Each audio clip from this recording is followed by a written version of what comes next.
Okay, this is kind of a dumb little thing. It's called right interval notation with inequalities. Inequalities are greater than or less than signs, could be equal to. Now we need to write this inequality in what's known as interval form. Now you're probably wondering, well, what the heck's that mean? Well, first off, what you're going to do is graph the solution on a number line.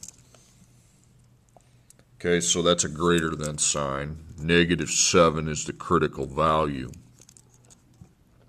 Circle, and you're going to fill in the circle because it can be equal to -7. Then greater than goes that way. That's pretty easy.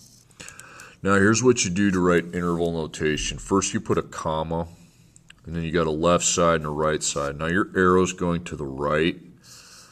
So on the right side, what you do is you put an infinity symbol. It's basically just a sideways 8. You're going to put that on the right side because it's going to the right, okay?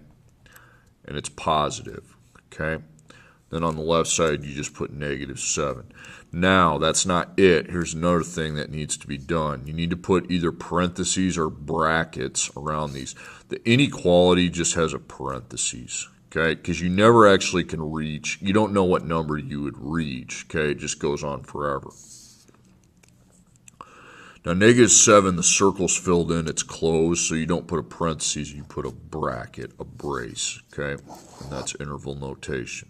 X can be any number from -7 to positive infinity. Okay, the next one, again, get your number line down. Always plot your 0. Then you got 3. You circle. You're going to fill it in. This time it's less than, so that'll be going to the left. Now, since your arrow's going to the left, the infinity side is on the left-hand side, and that needs to be negative when it's on the left like that because it goes into negative infinity. It goes that way. And then, of course, our critical value 3 takes this spot here. So, again, we've always put a parentheses on the infinity, and the 3 is the circle's filled in, so that'll be a bracket. So x is any value from negative infinity to positive 3. Okay, now this next one, it differs ever so slightly. So -2, circle.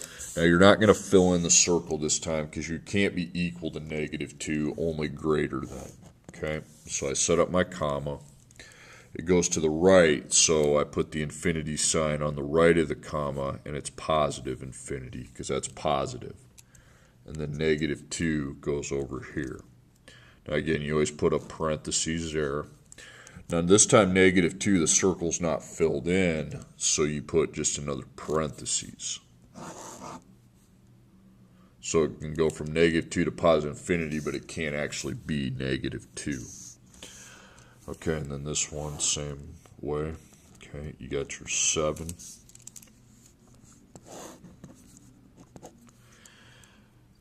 Oh, sorry, not another number line. Circle, don't fill it in, and you go less than. So this time the arrow's going left, so the infinity sign's on the left, and that needs to have a negative in front of it. And then 7 is your critical number. So again, you always put a parentheses on the infinity side, and then the 7, you don't have it filled in, so it's another parentheses.